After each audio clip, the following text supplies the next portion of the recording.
새마을금고가 지금 문제가 심각하게 생기고 있습니다. 제가 작년에 새마을금고 비판하니까 별 문제 없다고 하면서 저한테 새마을금고 직원들인지 날라 들어가고 댓글 달고 하더니요. 이제 새마을금고가 언제 터질지 모르게 문제가 심각해져서 새마을금고발 금융 불안에 한국은행이 유동성 지원을 하겠다고 엊그제 발표했죠. 그래서 이걸 유동성 지원을 한국은행이 새마을금고에 해주려면 그것도 법 개정을 해야 된다는 거예요.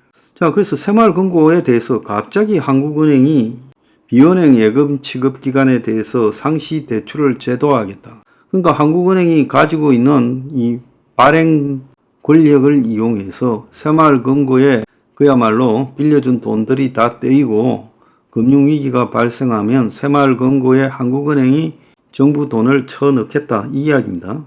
그래서 한국은행이 이런 내용을 담은 한국은행법을 개정을 추진한다. 그래서 지금 법으로는 한국은행이 상시 대출이 새마을금고에 불가능하죠. 은행하고 은행 지주에서만 하게 돼 있어요. 그런데 새마을금고를 갖다가 이게 비은행 예금 취급 기간인데도 불구하고 법 개정을 해가지고 돈을 메꿔주겠다. 그 이유는 딱 한 개밖에 없어요. 작년에 있었던 뱅크런 사태가 다시 벌어지면 신속하게 돈을 빌려주겠다는 거예요. 뱅크런 사태가 벌어지는데 그 이유에 대해서 정리하지 않고 돈을 빌려서 새마을금고가 문 닫는 걸 막게 해주겠다? 그러려면 그 전에 새마을금고의 문제들이라도 다 까발리고 국민 앞에 알게 해야 되는 거 아니겠어요? 그런데 슬그머니 법 바꿔가지고 해주겠다는 거예요.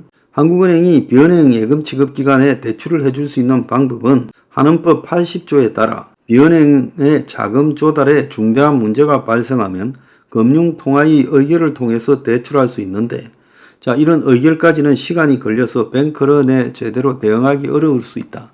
이것도 웃기죠. 정기회의가 있지만 금융통화위원회의를 긴급회의를 하면 되죠. 그런데 이걸 법을 바꾸겠다는 것은 이렇게 돈을 줬다가는 떼일 거니까 떼이고 났을 때 한국은행 금융통화위원들의 책임을 면피하고 법에다가 떠넘기려고 그런다는 겁니다. 그래서 금융통화위원회 결의사항이 다 공개되면 해당 금융기관 즉 새마을금고의 유동성 부족 사항이 드러나 불안감을 키울 수 있기 때문에 이걸 안 하고 법을 개정하겠다. 그러면 새마을금고가 심각하면 국민들이 알아야지 너희끼리 시시하면서 돈 빌려준다고 결의회가 넘어가려고 했냐는 겁니다. 그러면 이제 새마을금고에 한국은행이 돈 빌려주려면 채권은 담보를 뭘로 잡을 거냐. 그래서 한국은행이 금융기관을 대상으로 대출할 때 국공채, 공사채, 은행채를 담보로 잡는데 믿을 수 있는 것만 잡는데 최근에는 적격 담보 범위에 대출 채권을 포함하는 방법을 추진하고 있다. 새마을금고가 이 공사채, 은행채, 국고채 이런 것보다는 그야말로 여기저기 돈 빌려준 게 대부분이지 이렇게 신용 있는 대출을 한 게 별로 없어요. 그러니까 시장 가격이 확실한 국고채가 아니라 대출 채권이라는 것은 가치 평가를 해야 되죠. 받을 수 있는 채권인가 아닌가에 따라 가치가 달라지죠. 그래서 비은행 금융기관이 보유한 자산이 대부분 다 대출 채권밖에 없다는 거예요. 그러니까 담보로 잡을 만한 게 없으니 이제 억지로 새마을금고의 대출 채권을 담보로 잡아주겠다는 거예요. 한국은행은 비은행에 대한 공동검사 자료 제출권을 요구하고 정부 당국도 긍정적이라고 말을 하지만 뱅크런 당하는 것보다는 한국은행이 돈을 빌려주도록 만드는 게 낫다. 그렇게 저희끼리 지금 보는 것 같아요. 그래서 결국 쉽게 말하면 뱅크런 생길까봐 새마을금고에 한국은행이 돈을 적극적으로 지원하는 길을 연다. 그래서 새마을금고의 담보도 국공채, 은행채 이런 게 아니라 신용이 떨어지는 대출 채권 가지고 해주겠다. 다만 금융통화위원들이 자기들이 결정하면 해줄 수 있지만 책임지지 않고 우리 책임이 아니고 정부가 법 바꿔서 해라. 이렇게 하면서 신속히 대응할 수 없어서 내용이 알려지면 우려가 심해질 것 같아서 그래서 법을 바꿔서 해라고 또 저것들 빠져나갈 길은 다 모색하고 있는 거예요.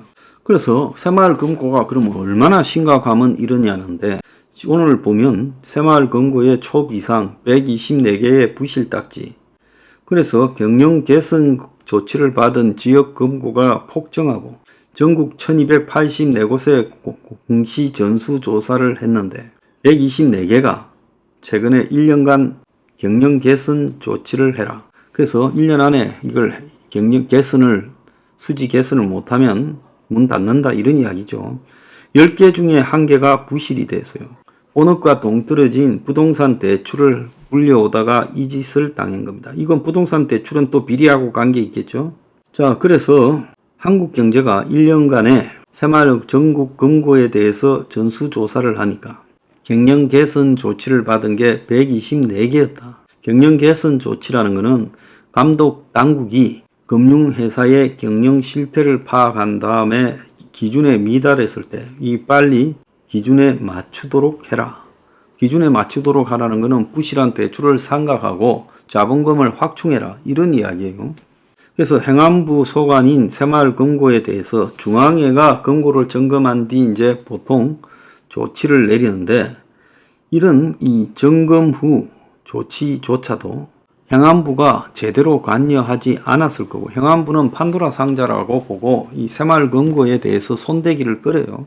그래서 금고 중앙회가 사실상 저것끼리 조사를 한 결과 10%가 부실하다고 나온 거예요. 그래서 경영 개선 조치는 부실 정도에 따라서 권고, 요구, 명령 3단계인데 1년간 경영 개선 권고는 104개, 요구는 20개. 그래서 경영 개선 조치를 받은 권고는 부실 채권을 매각하고 배당 제한, 합병 조치 등을 해야 된다는 거예요. 지금 새마을금고 연체율이 작년 말 5%에서 올해 3월 말 7%가 됐어요. 경영 개선 조치 받은 124개 권고 가운데 건전성 악화로 경영 개선 권고를 받은 곳은 86개라는 거예요. 그래서 새마을금고에 지금 비상이 걸리자 행안부는 뒷북 대응에 나서서 부실 금고를 대상으로 연체율이 높은 부실 채권 매각 구체적인 계획을 작성해라 라고 말하고 올해부터 건전성을 최우선 순위로 두고 있다. 손실이 나더라도 부실 채권 매각해라 이렇게 하고 있어요. 자, 그런데 지금 이게 쉽지가 않은 게 이것들이 부동산 PF 대출을 못하게 한다면서도 사실상 부동산 PF 대출의 돈을 퍼넣었어요. 작년 초까지만 해도 우리는 부동산 PF 대출 안 합니다 했어요. 안 하기는 개뿔. 그래서 건설 경기 악화로 지금 후폭풍을 맞고 있고 행안부와 중앙회가 정자, 부실 채권 매각 등 건전성 강화 조치를 하라지만은 할 수가 없어요. 그 조그마한 새마을금고가 어디서 구멍이 있어서 화수분이 있습니까?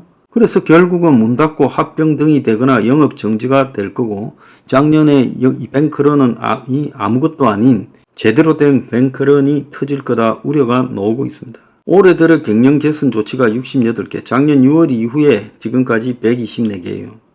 그런데 이 금고 중앙회와 행안부는 이 새마을금고 경영 개선 조치 내역을 1년 동안 공개도 안 하고 있다는 겁니다. 전년 대비 얼마나 더 심각해졌는지 알 수도 없고 금융권에서는 금융위기 이후 가장 많은 금고가 경영 개선 조치를 받았을 거다라고 나오고 그런 금고는 대부분이 기업 대출 비중이 크다는 거예요. 새마을금고가 왜 기업에 대출을 합니까? 기업 대출이라는 것은 결국 부동산에 빌려준 거죠. 관리형 토지 신탁, 공동대출 등 부동산 관련 대출이 대부분이라는 거예요. 그래서 4등급 받고 경영 개선 조치를 권고받은 A금고는 가계 및 정책성 자금 등으로 대출 자산 구조를 개선하라 요구를 받았는데 이 금고는 지난해 1668억의 대출 가운데 74%인 1238억을 기업에 내줬고 결국 부동산 개발에 돈을 대부분 빌려주고 가계대출 규모는 430억밖에 안 됐다는 거예요. 그러니까 26%가 가계고 74%가 기업이라는 거예요. 부동산에 74%를 빌려줬어요. 그러니까 부실 채권 비율이 작년에 6.05였는데 12.32로 늘어났다는 거예요.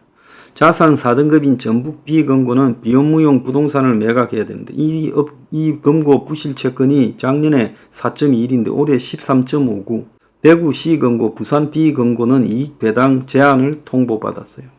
그런데 부실 금고가 지금 이것보다도 훨씬 더 많이 급증할 거라고 지금 대상이 되고 올 연말까지 200개가 넘을 거다라고 이야기가 나오고 이달 말에 지금 PF 사업성 평가 정리가 되고 있죠. 거기에 따라서 새마을금고가 많이 개입해온 공동대출, 관리형 토지 신탁 등 부동산 대출의 사업성을 평가해서 이제 정리할 거는 정리하겠다고 하니까 새마을금고가 지금까지는 자체 기준에 따라 했는데 지금까지 금융감독당국의 관리를 받지 않아서 느슨하게 지금 사업성을 평가해서 부실을 키워왔죠. 대신 뒷돈 받아 먹었겠죠. 그런데 이제 엄격하게 금감원이 나서서 PF 대출 적정성을 심사하니까 부실 규모가 어마어마하게 쌓일 거고 지금 엄청난 규모의 충당금을 쌓아야 될 건데 새마을금고가 지금 PF 정리에 따라서 고정 이하 여신 부실 규모가 대폭 올라갈 거고 2분기에 수천억의 충당금을 쌓아야 될 거다는 이야기가 나오고 있습니다. 그래서 농협투자증권이 나서가지고 NH 새마을금고 부실 자산을 털도록 지원을 한다 이런 이야기까지 나오고 있어요. 이 정부가 시켰겠죠. 그래서 새마을금고 PF 부실화 등에 따른 부실 채권 즉 NPL을 매각하는데 이걸 누가 사주겠습니까? 그러니까 새마을금고가 지금 드러난 NPL만 12조 6천억이래요. 그래서 캠코와 새마을금고 자회사인 손자회사들이 내부회사 등이 지금 3조 원의 부실 자산을 매입한 걸로는 턱없이 부족해서 NH투자증권 보고 사라고 한다는 거예요. NH는 땅 팔아서 장사합니까? 그래서 새마을금고가 사모펀드 비리를 갖다가 또 엄청나게 저질렀어요. 그래서 이런 사모펀드 비리 결과 당시 여기에 연관됐던 팀장이 사모펀드 운영사로부터 또 뒷돈을 받고 출자금을 밀어주고 법인카드를 받아 사용하면서 1억 5천만 원을 이렇게 횡령했고 그리고 새마을금고 중앙회장 운전기사가 이 둘 사이에 가교 역할을 했고 그래서 사모펀드는 금융회사에서 일한 경력이 전무한 그를 임원으로 채용해 새마을금고와 연결고리로 활용했고 그래서 새마을금고가 이 사모펀드 운용사에 투자한 대가로 27억 8천만 원을 받았고 전부 구속됐죠. 그래서 이런 새마을금고의 돈을 사모펀드 투자로 끌어내서 캐피탈 회사도 인수했고 그러면서 사모펀드 운용사는 그 출자금을 새마을금고로 끌어낸 대가로 펀드 운용 수수료를 매년 수십억씩 받아가고 있다는 거예요. 자, 그래서 이게 썩을 대로 썩어 문드러진 새마을금고.